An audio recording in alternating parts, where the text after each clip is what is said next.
I fight for the cause of turnips everywhere. For I once knew one, and I called him friend.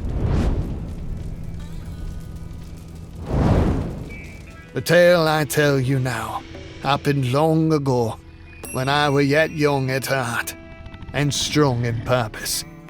But I were yet meat-eating at any chance I could take. Even so, I get ahead of my story.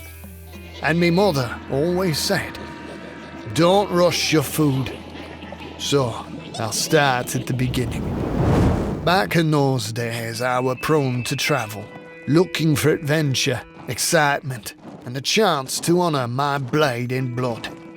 I'd heard of a village in need of a saviour, being headstrong and barely repressed rage at the idea of injustice. I went to see if I could help. A warlord came, nameless and bent on destruction. Not a single strand of hair were on his head, and beard braided with blood. His own helmed warriors swarmed the village, and the peasants, with not a coin in sight, gave up their cabbages in fear.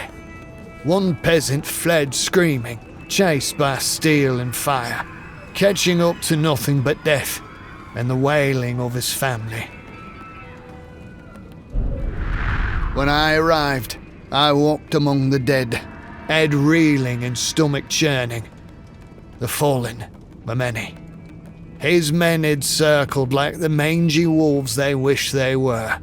But I were already bleeding, and they knew it. I'd struggled through the tundra, facing many perils and trials to make my way here. They grinned and gnashed teeth, and clanged sword against shield, with the anticipation of the chance to end my meagre life. The leader, the warlord, the hammer of these poor people, merely stared at me, like I were a new calf, ready for slaughter. He stepped forward, grim tyrant, eyes vacant except for blood and carnage. I raised blade, but said nothing. I waited for the gods to make their choice. We would know soon enough. Later, when the battle were done, I walked alone, sword dragging, bloodied, wounded. Then behind me came the spirits of all I had eaten. Sickly, greenish apparitions and ghosts, remnants of the mercenaries of the dead, left behind after I'd eaten my fill. Necessity, yes, for I were too far from home with no supplies. One shade wept, another reached for me, as if to say, become one with us, brother. It is just, it is right, it is inevitable. But on I walked, delaying the death I knew I'd bought with blood and slaughter. But I realized I were weak, much too weak to fight again. There were nothing to eat, save guilt and shame. And when finally I believed I were done, that's when the bandits came. They were not warriors, they were filth. One licked a knife in the shadows. Their leader laughed, thinking they'd have a bit of sport. They circled like dogs round a lame duck. I began to think to myself, let it end here. It's what I deserve. Enemy or no, no man should be eaten by another. But then, the ground moved. The earth cracked. A fist burst skyward. It were not mine. It were not beast. It were not God. He rose, a turnip, but a man still. 6 feet of vengeance with greens atop his head.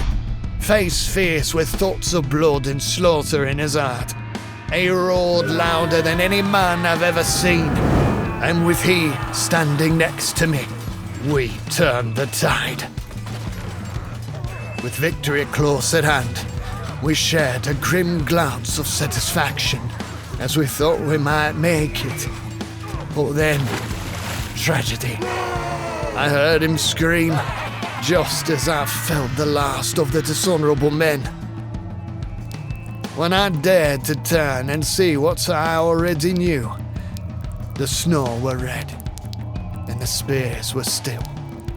The turnip, a friend, a saviour, turned to me, cut deep to the root, looked to me and said, "Eat me, brother, live, and speak the truth.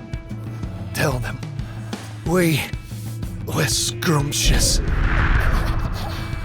From that day forward, I were changed forever. And so, I shouted to the gods that I were #Vegan Warrior! And from the sky, my turnip brother looked on in peace, and he said to me, "Make sure they like, subscribe, comment, share it with a friend, ring the notification bell thingy, and join the bloody Patreon. We need more warriors helping to pay the bloody bills. Turnips aren't cheap, you know." Here endeth the tale of #Warrior.